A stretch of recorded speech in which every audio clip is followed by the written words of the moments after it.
a 7th and 8th secret ability score? Yes, they do exist, though they are an optional rule. But if you're curious what I'm talking about, I'm sure some of you may already know. Stay tuned.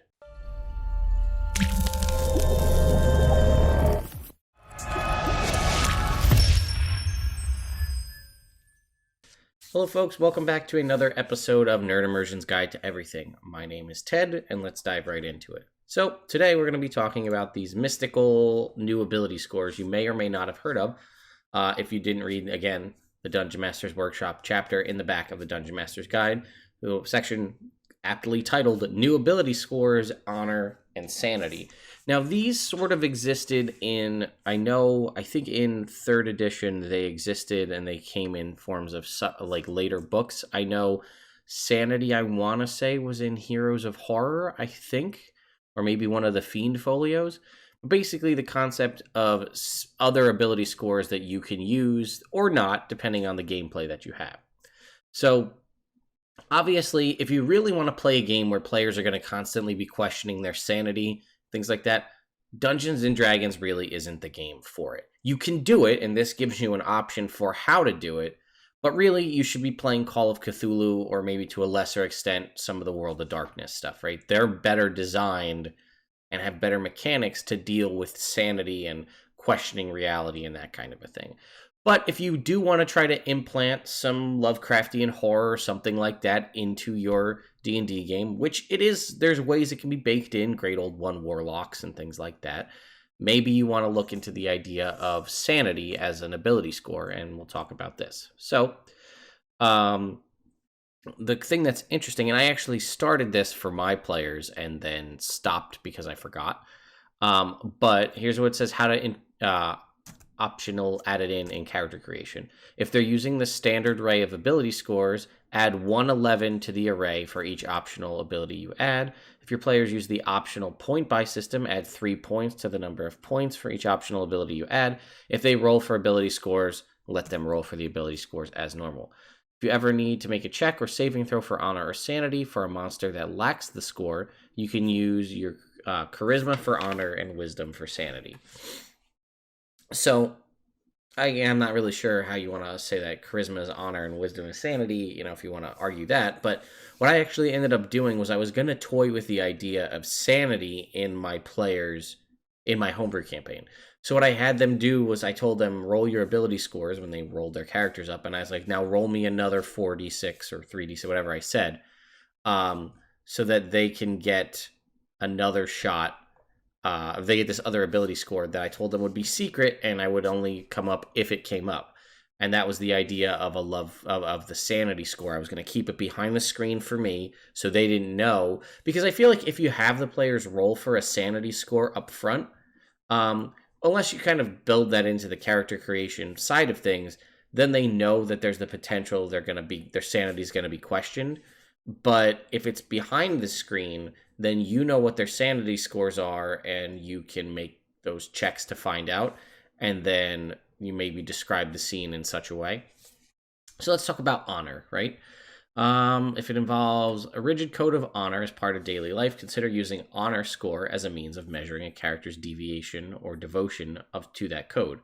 The ability fits well in Asian themes such as Karator and the Forgotten Realms. If you're running, obviously you have samurais, potentially, right? If you're in a regular setting or whatever setting you're in and someone's playing a samurai fighter, this may be a way to kind of judge them based on their honor, if that's something you want to focus on.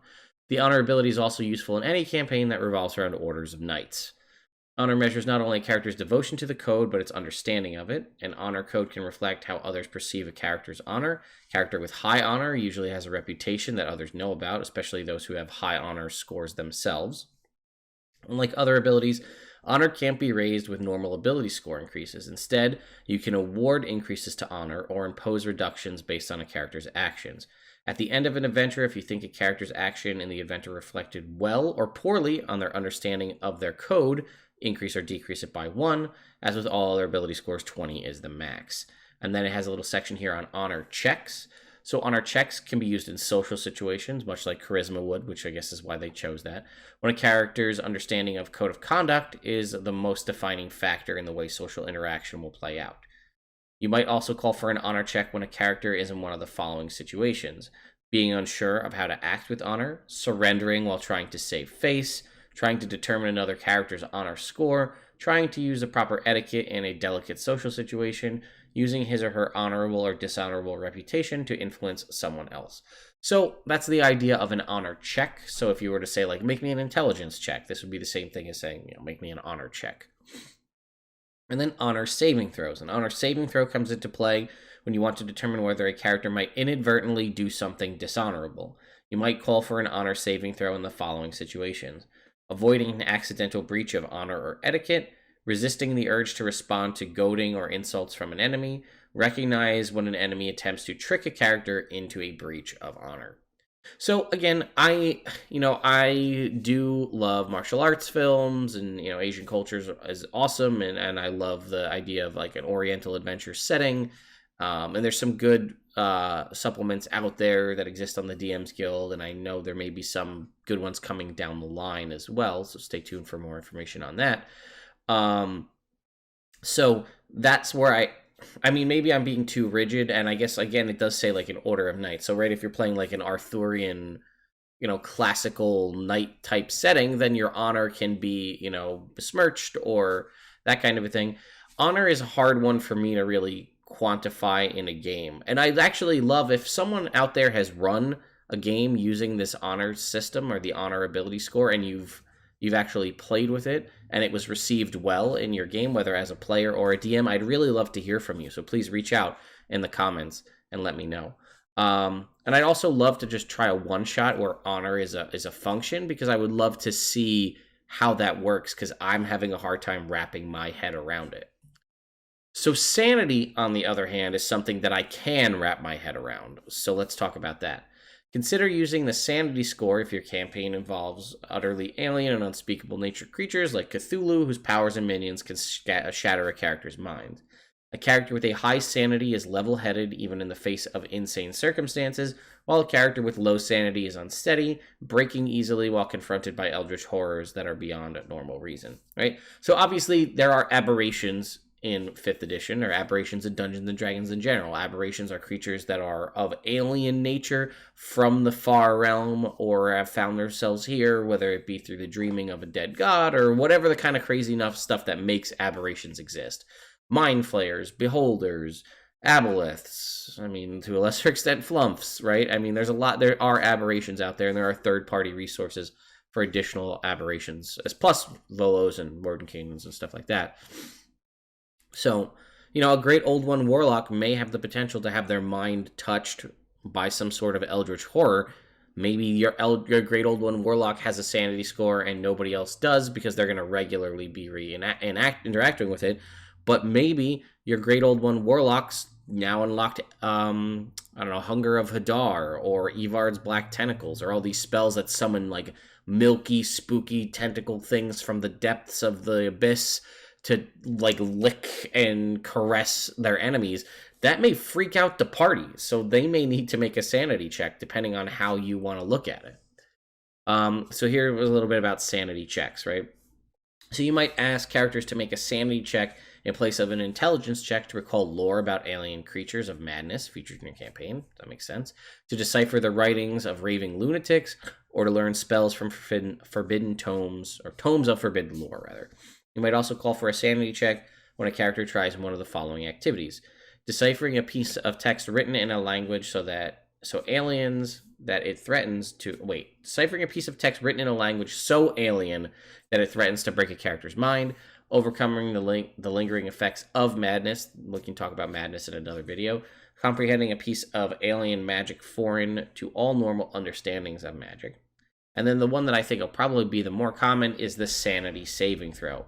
You might call for a sanity saving throw when a character runs the risk of succumbing to madness, such as the following situations: seeing a creature from the far realm or other alien realms for the first time, again, aberrations, beholders, so on; making direct contact with the mind of an alien creature; being subjected to spells that affect mental stability, such as the insanity option of the symbol spell; passing through a demiplane built on alien physics; resisting an effect conferred by an attack or spell that deals psychic damage. That one I feel is a little harsh because there's more spells now, but potentially with the seemingly increase in maybe getting psionic based abilities and psionic subclasses and stuff coming up, maybe sanity makes a big comeback in whatever the next resource is. A failed sanity might result in short-term, long-term, or indefinite madness as described in Chapter 8 running the game. Again, I'll do a separate video just on madness if you guys are interested. Anytime a character suffers from long-term or indefinite madness, the character's sanity score is reduced by 1. A greater restoration spell can restore sanity lost in this way, and a character can increase his or her sanity through level advancement. So that is pretty much it. Just a little overview of the idea of sanity and honor here in 5th edition. So again, I highly recommend, if you haven't, take a read through Chapter 9 of the Dungeon Master's Guide. There's a lot of interesting stuff in there. It's a lot of ways I feel like you can make your campaign. Well, like, you could run Lost Mines of Phandelver, and I could run Lost Mines of Phandelver. And if you're starting to pull resources from this chapter, like the idea of the gritty realism, or maybe honor, right? There's some funky stuff, or maybe sanity. There's some weird stuff in Lost Mines, or creating new spells, or any of that kind of stuff, right? Looking at those rules, we could run the same module, but yours could be infinitely different and potentially infinitely more fun and interesting for your players, and something that you learn that you want to establish in all campaigns going forward. So I like the idea of the honor score. Like I said, I just have a hard time figuring out how exactly I would implement it unless I literally have a character who's playing a knight or a character who's playing a samurai. Things where I can at least, that we can establish the code, whatever their code is, and work on that. Sanity, like I said, I've played a little World of Darkness. I've played a little Call of Cthulhu. I understand the concept of things shattering your mind. So Cthulhu and sanity and that kind of thing would be interesting. And again, I had my players roll sanity scores in my homebrew campaign with the thought that eventually, if they ever encountered that kind of stuff, I'd make them make sanity checks, and I would be like, roll a d20. Okay, you're going to get a whatever modifier to it, and then describe to them what happens in a surrealistic horror type way. So that's it for me, guys, on this episode of Nerd Immersion Guide to Everything. Thank you so much for watching. Fun fact, I did a little research. Out of all the views and all the new followers and everybody who's come to check out the channel in the past month or so, about 65% of you are watching this without being subscribed to the channel. We are very quickly approaching 15,000 subscribers here on YouTube, which is an amazing, awesome number I never thought I'd see. But if we get a portion of you, or all of you even, to subscribe to the channel, we could be looking at close to 25,000 subscribers here on YouTube, which would be mind-boggling. And when I do hit 25, I'm going to do a big giveaway. You know, I've done big giveaways in the past. When we hit 25, whatever I've done for giveaways, double it. So just something to think about. If you're like the channel and you're here and you're watching it, please do take the time to subscribe and turn on notifications so you can stay up to date. I've been trying to get on a cadence of doing a video a day consistently, but sometimes things, just real life, falls through. Sometimes I do multiple videos in a day. If I'm putting out a video already and some sort of lore or news drops on that day, I'll put out more stuff as well. I also activated the merch shelf below, so if you guys want to buy Nerd Immersion merch, there's a couple of options there for you on the Teespring store.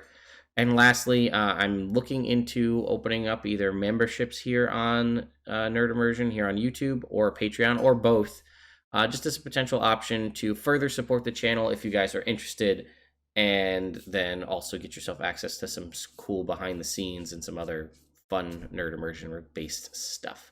Thank you all so much for watching, and I'll see you next time.